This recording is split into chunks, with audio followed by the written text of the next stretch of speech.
I don't know how many of you saw this Associated Press story about a year or so ago.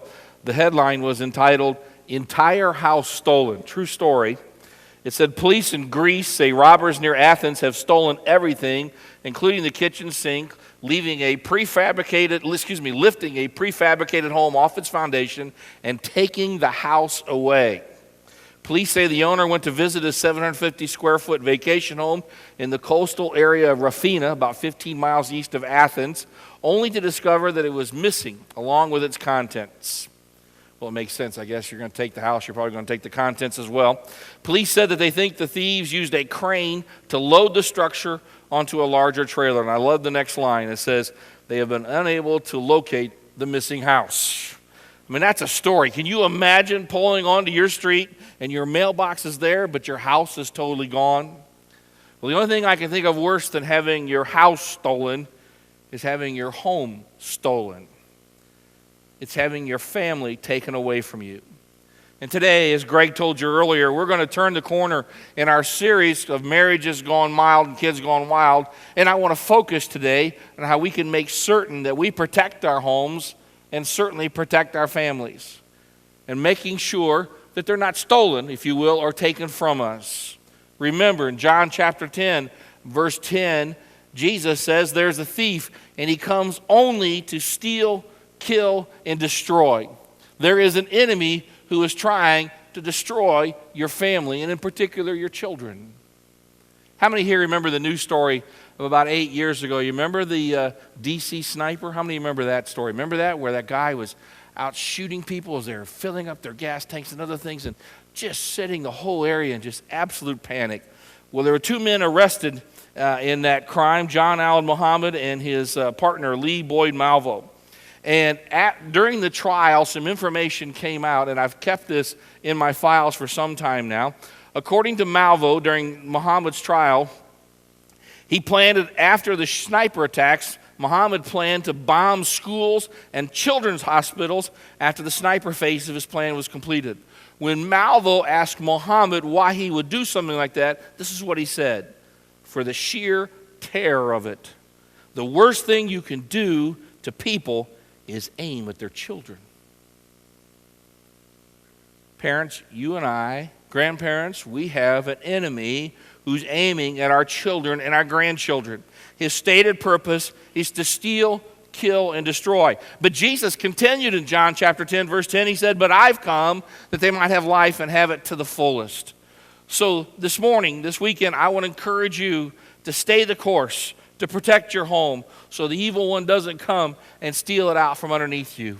And we're going to talk about that today in a very practical message as we look at time for some changes, maybe in the way that we do our parenting in our home. Now, before I get too far into this, I just want to say again, please understand, I am not up here today putting myself up as the parenting expert. I don't have the corner on the market of what it means to be the perfect parent. I'm not the man. I don't have any perfect parenting records. As I said a couple weeks ago, I don't have the perfect marriage either. If you think I do, ask my lovely wife, she'll straighten you out. But we all are in this struggle together to do better in our homes and our marriages, and certainly for our kids and our grandkids. I'm going to reference a guy here today quite a bit in this message whose writings over the years have really influenced me, a Christian author by the name of Gary Esso. He, in one writing, says that there are 4 periods that parents pass through with their children, and each is a progressive release from the previous stage. So let me start by giving you 4 stages of parenting. Anytime I teach on parenting, I always take a moment to deal with this because I think it really helps parents understand their progressive role in the life of their kids. Esso says the first stage of parenting is called the discipline stage. That basically lasts from birth to age 5. And in this stage, the primary goal for the parent is establishing the right to rule in the mind of the child, establishing themselves as the authority in their life. The second stage lasts from ages 6 to 12, and it's the stage of training. This is where the parent is compared to a trainer working with an athlete every day in different settings. Their parent is able to stop and make corrections and train the child on how to live. The third stage is the coaching stage, and that occurs during the teenage years. And by now, in the teenage years, children are in the game of life themselves, And we as parents can send in plays from the sidelines. We can talk about them in the huddles and during timeouts. But as parents, we can no longer stop the game and show our kids how it's played. The children now are running the plays and making impromptu decisions in life. And we coach them along the way. Then the final stage occurs from age 20 on up, and it's called the friendship stage. And this is the stage of parenting that I find myself in, as all four of my boys are now at least 20 years of age. And this is a great season, I can tell you that, where the parents release their children totally, don't try to correct them anymore. Hopefully the kids are ready to accept adulthood, and they now become friends. And as you can see, there's a progressive release with each stage. And I've had to, as I've gone through these stages with my boys, learn just as many of you are learning today with your kids, maybe that are younger. What really prompted much of this message today actually occurred about almost a year ago, I guess now. I was over at Cozy getting a roast beef sandwich for lunch. I'll never forget it. I ordered my sandwich and I stepped back and I was waiting. I wasn't going to eat it there. I was going to take it back to the office. And as I was standing there waiting for my sandwich, I saw two young mothers sitting close by. One of them had a toddler and the other one was just the mom there. And they were talking. And they began to talk about parenting. And so as I was standing there waiting for my sandwich to be delivered, I kind of, without mind trying to be too obvious about it, kind of tuned in to hear what they were saying. And it always amazes me how women can engage in these kind of level of type of conversations without even realizing who's around them. So I was sitting there listening to them. And one of the moms was talking about how her husband travels so much, and the one who had the little child with her, and how difficult it was to do parenting with her husband's schedule and so forth. And the other one was talking about that she's not even sure if her and her husband are mature enough to have kids. Then finally my sandwich came, and I was just about ready to walk out, and I hear one of the mothers say, and this is not a quote, but this is basically what she said. She said, I think I've got this parenting thing down pretty good. But she goes, I'm not so sure I'm such a great spouse. And I thought, man, that's a powerful statement. I think I got the parenting thing down okay, but I'm not so sure how I'm doing in the area of being a spouse, being a partner. And I think that's a question a lot of parents here would echo today. I think a lot of parents would say, I think I'm getting this parenting job done fairly well, but the spouse thing, maybe that's not going so great. So today I thought I'd want to hone in on that statement that lady that made about not being a great spouse, but being a good mom. I think there's a lot of confusion out there today for parents about what should come first in our homes. Get this in your notes. Basically, I think people are trying to decide, should my home be a kid-centric home? Should all the activities and the schedules revolve around what our kids need? Or the other choice is, should my home be spouse-centric? A place where the marriage takes precedent and is the ultimate priority within the home. Now, I want to say right from the beginning, this kid-centric family thing is a popular thing. It all began to take place during the 60s and 70s, after World War II and the baby boom. Well-meaning modern parents turned their back on the Bible. They turned their backs on advice from their parents. Instead, they put their stock in advice from people like Dr. Spock. I'm not talking about that Dr. Spock, by the way. He's not even a real doctor. I don't know if you knew that or not. No, not that one, but you know the doctor I'm talking about, the man of permissive parenting fame. Remember that Dr. Spock? Dr. Spock and other permissive parenting persuaders said to parents back then, listen, they basically said this, the home should be a democratic deal. Everybody's equal. There is no real leader. They said, parents, you ought to crawl into playpens of your rebellious toddlers. Sit Indian style. Try to reason with your kids. And it sounded so vogue, so hip, so cool, so modern. There was one problem. It doesn't work. In fact, if you knew this, you probably heard this, years later, Dr. Spock came out and said it himself. I was wrong. This stuff doesn't work. Look around us today. The kid-centric deal is so tempting. We've all been tempted to conduct our lives with this way. But here's what happens when you put your child at the center of your solar system and everything revolves around them. And again, I say this, after watching this for 32 years in marriage, this is what I see. Two people get married, and after a period of time, they start cranking out some kids, and that's probably not the best way to say that, but they start having some kids. And what happens is the wife puts aside her primary responsibility in life to be a wife, and she invests all her time and energy in the kids. And she literally, if you will, marries those children. The husband then, or maybe first, then abdicates his primary responsibility in life of being a godly husband and immerses himself and marries himself to his career. And as a result, the wife, if she really wants to get through to her husband, has to navigate all the demands of his work and his schedule. And the husband, if he wants to really find some time with his wife, has to navigate through all the demands and the time that comes with the kids. And you know what you see happening after a while? You see this marital drift beginning to take place. And they start growing apart.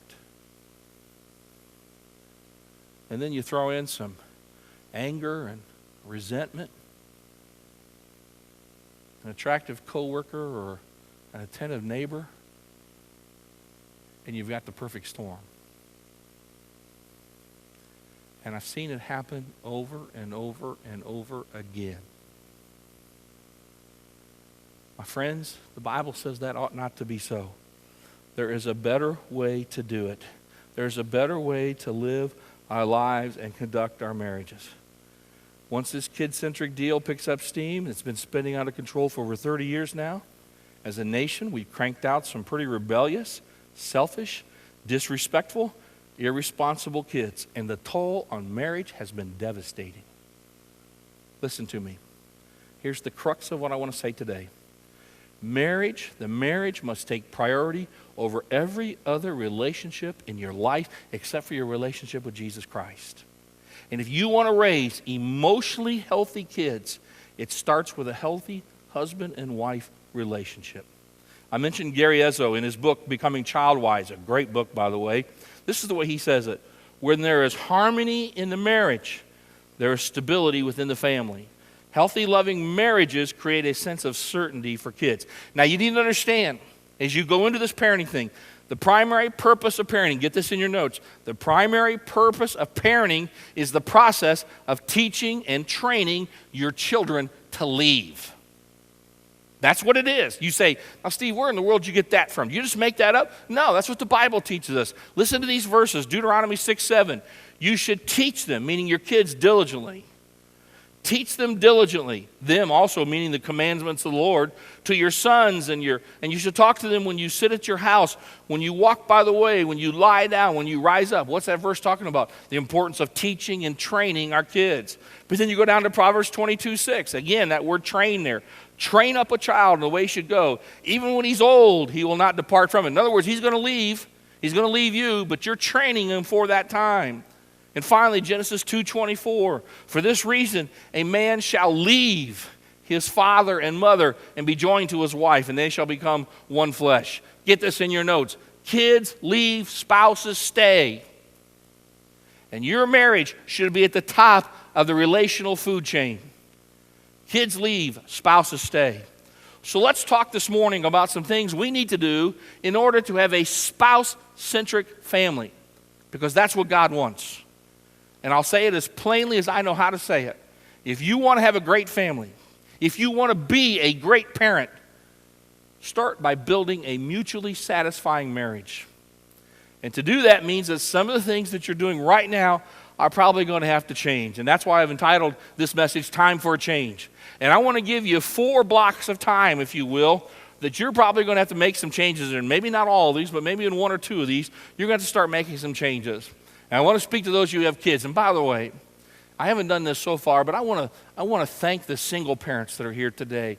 I've had some tremendous emails from the single moms and dads in our church here today, and talking about what this series has meant to them and what they've learned. And I appreciate what they're saying and how they're hanging in there and listening. And I want to say, continue to do that, because there might be another time in your life, you know this, where God might bring you to another relationship, and you want to go into it as healthy as you can be and understanding what this should be. So let me give you 4 blocks of time for all of us that need to change. Every parent, especially with those of you small children, need to have, number 1, first of all, some couch time with each other every day.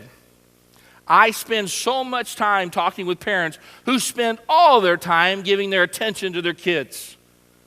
I've seen kid-centric homes where the parents hover over their kids like helicopters and smother them. Oh, baby, what do you need? What do you want? Don't cry. Here's some candy. Here's some money. Whatever you need. We went to dinner some time ago with a family from right here at Northeast. Went out to a restaurant, and their kids were so poorly behaving. They were yelling and screaming and crying and demanding their own way, creating a scene. I tell you, I'm never going to lunch again with Monty and Ann Wilkinson. It was embarrassing. I'm kidding, of course. Boy, I tell you what, folks, here's what I want you to realize. There has to come a time where you realize that your purpose in life is not to make your kids happy. Oh my goodness, did he just say that? Yeah, he did. That's not your primary purpose as a parent. Your primary purpose as a parent is to point your kids towards God. I'll tell you one of the things we did in our parenting very early on was that we established a pattern in our home that and we were blessed. We did a lot without a lot of things early on in our marriage with our kids because we decided that Jody was going to stay home, and that was the choice that we made. So we were a one-income family for a lot of years. And I would come home at the end of the day, and I would walk in my house, and I would say hi to my boys, give them a hug and a kiss and all that. And then immediately after saying hello and just that brief interaction, Jody and I would leave. And we'd go up to the front room, or if it was even a little bit too crowded in there or whatever, we'd go into our bedroom, and we would have time just for ourselves to get together at the end of a long day and just how you doing and kind of reconnect after being apart all day. And our boys knew that during that time, unless there was bloodshed, they were not to come in and bother mom and dad, all right? They knew that was time just for mom and dad. Edzo, in one of his books, calls that couch time, where you connect, sit down together, and spend some time together. And it's a wonderful way to communicate to your kids that spouses come first. Let me give you a second block of time. And I want to just take a minute and talk about this. And I'm going to go meddling here for just a minute, I know. But I want to talk to you about mealtime. What's dinner time like in your home? I talk to so many families where it's convenient for family members just to heat up something in the microwave and then retreat to their own corner of the house. And for a lot of families, it seems like eating dinner together has become a lost art. But you know what? It's proven to be a simple, effective way to not only reduce the risk of youth substance abuse, but also as a way to raise healthier kids. So before eating dinner together goes the way of the dinosaur, let me encourage you to make sure that you're spending that time with your family as much as possible. And I know you can't do it every night, but as much as possible. The facts are on the table, if you will. Eating dinner together keeps the doors of communication open. It's the perfect time and place to reconnect and show your kids that family is important. Sitting across where you can find out more about your children and their dislikes and likes in their daily life, and can help you direct them towards the positive things in life. In fact, I found this study. One study found that teens that have family dinners 5 times a week are 45% less likely to drink and 60% less likely to do drugs and are far less likely to feel depressed or suicidal. But most studies say that 50% of American teenagers say they rarely have regular family dinners. Deuteronomy 6 says, talk to them about the commands of God when you sit at home. See, you're not going to do that sitting in front of the television. That's not what that's talking about. That's sitting together and having time together. Now, a third block of time I think is important is what we would call our free time. And I think this is so critical. I read a book about a year or two ago called Revolutionary Parenting, and here's a quote which floored me because, I think a lot of parents think, well, you keep your kids busy, and if we keep them busy, it'll keep them out of trouble, right? But I want you to read what this author said. He said, surveys have shown that one of the major points of stress for children these days are their packed schedules. Our survey found that stress levels among adolescents and teens match those of adults. Kids admit to feeling overwhelmed by the quality of responsibilities thrust upon them, from homework to sports to music lessons to church events, household chores to relational expectations, media intake to hobbies. Andy Stanley is one of my favorite authors. He once said, we're raising a generation of kids who are experience rich but relationship poor. And parents, I'm going to tell you something. I think we need to think about this because our ultimate mission as a parent is to raise kids who ultimately love God and love people.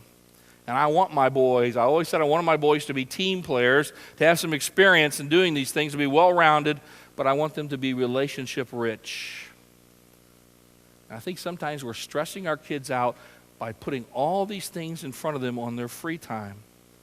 Parents, here's what I want to say to you.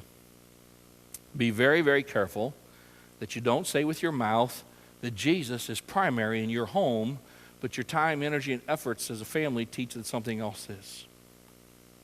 And I might as well go all the way here and just deal with one of them. I want to talk about our unbelievable addiction to sports and athletics in our families. Here's what I see over and over again. I see parents who want nothing, who do nothing, towards their children's spiritual development because they're on a select soccer team or a traveling all-star baseball team. And if I had my guest parent, I think sometimes that stems more from our insecurity than their real desires. And I've had people say to me, well, you don't understand, Steve. My kids love soccer. Well, I know that. I understand that. We have our grandsons this weekend, and last night, my 4-year-old grandson, right before he went to bed, said, Grandpa, I want a cupcake. I want to go to bed and eat a cupcake. So I wiped the icing off my mouth and told him, no, he can't do that. It's not right. My job, your job as a parent, and even mine as a grandparent, if you will, is to assist, to lead and guiding them into wholeness. So here's what ends up happening. You've got things like Uprising here at church on Sunday mornings. You've got camps. You've got places where kids can go and forge spiritual relationships where they can learn the way to relate to the gospel in a way they can understand. And so many of us are saying, nope, can't do that. Nope, can't do that. Oh, no, we can't go there. Oops, can't go to that. Nope, can't be a part of that. All for a sport. Now listen. If you've been here, you know me. I'm not anti-athletic. Please don't hear me say that. I love sports. Some of you are going, yeah, I know what your problem is, Steve. Your kids couldn't hit a ball. Yeah, they could. Pretty good athletes. And you want to know something else? I'm preaching this because I made a mistake in this area with one of my sons. And I'd give anything to go back and change it.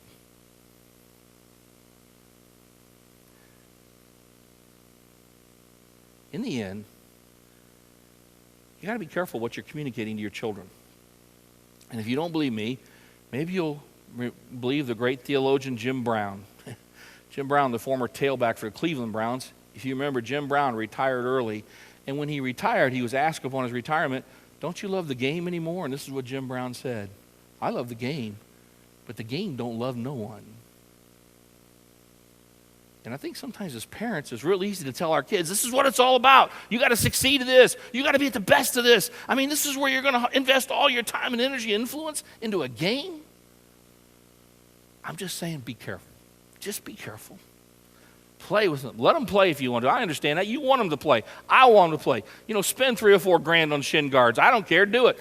But you better be careful that you're not with your life making yourself out to be a liar. Parents, it's your decision for God to do this. In Matthew 6:33, Jesus said, seek first his kingdom and his righteousness. So let me ask you this. Are you a Matthew 6:33 family? Can you keep the pace that you're keeping with your activities, your sports, and with your kids and still be a Matthew 6:33 family? I can't make that call for you. You've got to do that yourself. All right. I've meddled enough. Let me show you one last one, and this is important. I think we need to talk about mommy and daddy time. One of the reasons I see marriages suffer is quite simply that we don't have the time or we don't make the time. We're too busy, and so we put our marriages on the back burner. And I'll say it again. Next to your relationship with Christ himself, this is the individual to whom you've pledged your allegiance. And yet we are content to give them the leftovers of life, the spare moments rather than the quality moments. Some of you need here today to jumpstart a sputtering marriage. You need to proactively make it a higher priority. You need to work on your communication. It might be something as simple as saying, I'm going to stay off the computer from 8 to 10 o'clock every night so I can talk with my spouse. Or I'm going to turn the TV off and we're going to have some time together. Maybe some of you need to start having a date night every other week. Save up some money for a babysitter or trade off with another couple. Take turns watching each other's kids on a monthly basis so you can have a night just the two of you. when our boys were very little, Jody and I didn't do a date night. That wasn't something that was talked about a lot. But I'll tell you what I did notice after a period of time. We began to see some marital drift happening in our life. And so I took the lead. And what we would do is we would set up some getaway nights at a hotel, just the two of us. Can I tell you something? I didn't have the money to do it. And I remember many times putting our room on a credit card because we didn't have the cash to pay for it. You're saying, well, that's not very smart. Think of all the stupid things you put on your credit card. I wouldn't trade those times for anything, the times that Jody and I spent away. And of course, every time we would do that, as we're getting ready to leave, one of the boys, usually the youngest one at the time, would come up and say, can we go with you? Can we go with you? And I'd say, no. I've got a date with the most beautiful woman in the world, and you're not invited. He'd say, well, that sounds kind of harsh. I don't think so. Because I think just the opposite is true. Because later that night, there were 4 little boys who fell asleep with the most comforting thought that any child could ever experience, and that was, my mom loves my dad, and my dad loves my mom. I've shared this story before, and some of you privately, but several years ago, I was pastoring in the St. Louis area, and we had a funeral home just a few blocks away from the church in a large suburb of St. Louis. And the funeral home director came to me and he said, Steve, we have so many people that want a pastor to speak at their funeral, but they don't have a church. He said, would you be willing to do some of those? If I called you up, would you just willing to come down and just do the service right at the funeral home and then, just do that so they have a pastor? I said, well, if I can do them, I will. Basically, over the course of about a year and a half, I did several of these funerals. In fact, I did so many of them, and every time I got paid, which I think if I remember right, I got like $50 or $75 for every one, I stuck that check in a special savings account.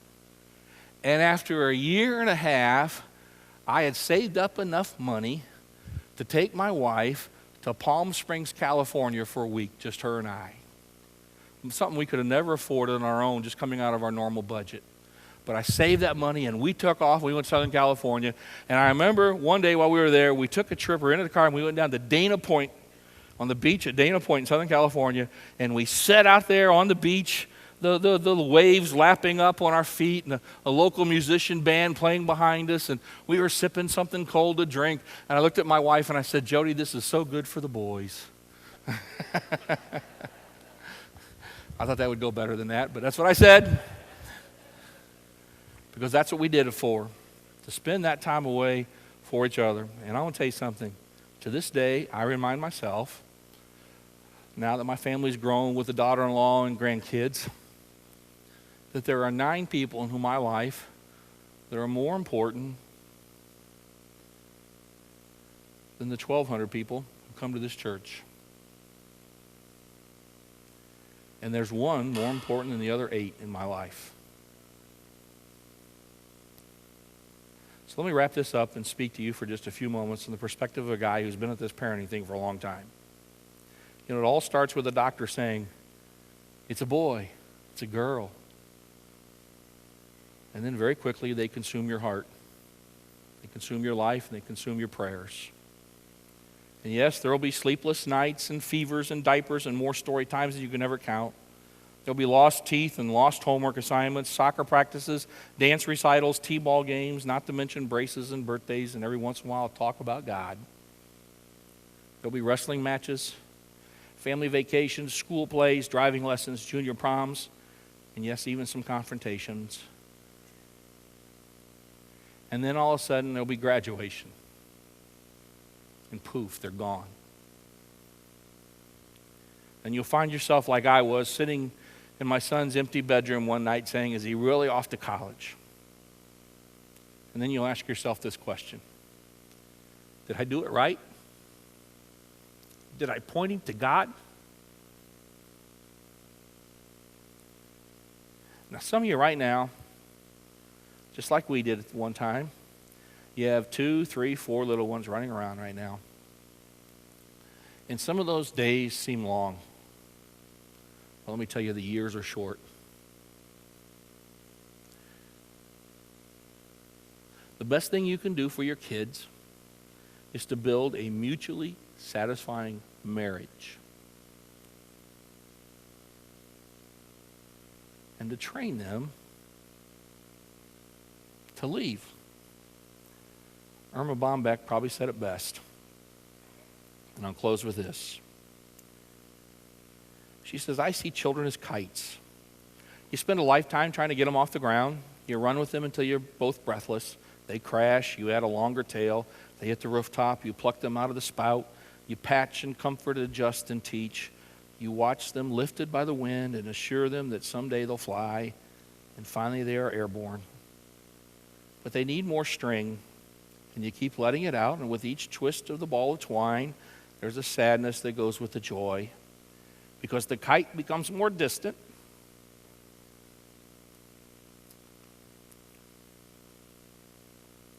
And somehow you know it won't be long before that beautiful creature will snap the lifeline that bound you two together and soar as they were meant to soar, free and alone. Only then do you know that you did your job. My friends, now's the time to make the changes. You don't want to get to that time and look back with regret. Now, you will have some. And I stand up here with my own.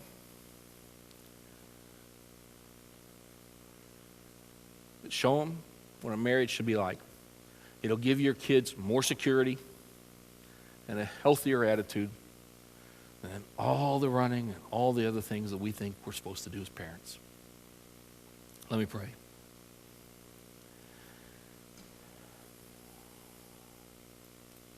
Father, this parenting deal is a tough deal sometimes. And sometimes when we listen to the world and we hear a message like this, the two seem to conflict, and I think they do. I pray simply this morning, Father, that we will leave here with a better understanding that our homes are always to be spouse-centric, because kids leave and spouses stay. And if we invest all of our best time and energy in the kids and have nothing left for each other, that marital drift we've talked about can happen so easily. I think about the lady I spoke with Friday night who said, my husband and I just drifted apart after 6 years. Lord, I've heard that so many times that it breaks my heart every time I hear it, because it's neglect. I pray for some changes in some homes here today. Maybe we'll reevaluate the way we're spending our time and our energies, what we're guiding our kids towards. I pray that more of us will be Matthew 6:33 families who will put first the kingdom of God and look for ways for our kids to forge spiritual bonds with other kids and grow in their personal relationship with Jesus Christ. Lord, there's nothing wrong with playing sports. We're not saying that today, but when it becomes all-consuming, maybe we need to step back, take a different look at it. Lord, bless the parents here today. Give them wisdom. We need it. Bless the grandparents who are trying to fortify and strengthen what mom and dad are doing, and we need help. Pray for our kids. First and foremost, I pray for protection. There is that enemy out there that would seek to destroy them. And God, may we begin today to take that small step towards raising healthier kids. Kids who love you with all their heart and all their soul and all their mind and all their strength. May it begin today in our homes. I pray that in Jesus' name. Amen. Hi, I'm Steve Idle, Senior Pastor here at Northeast Christian Church. I want to thank you for taking the time today to watch and listen to this message. I hope you found it encouraging and helpful to your life. You know, several years ago I heard a well-known Christian leader say that 90% of us live what he calls defeated lives. 9 out of 10 of us live our lives characterized by defeat and guilt and fear and all the other things that overwhelm us at times. But you know, Jesus said that he came to give us life and life more abundant in John 10:10. Jesus says that he not only gave us a better life here in eternity, but a better life here and now. And that's what we believe here at Northeast, that God has called us to live at what I call that 10-10 level, a life characterized by abundant joy and peace and contentment. You know, if you're looking for that, I want to invite you to come and worship with us. That's what we're about here at Northeast. You can join us any Sunday morning at 9:30 and 11:15. I hope to see you here soon.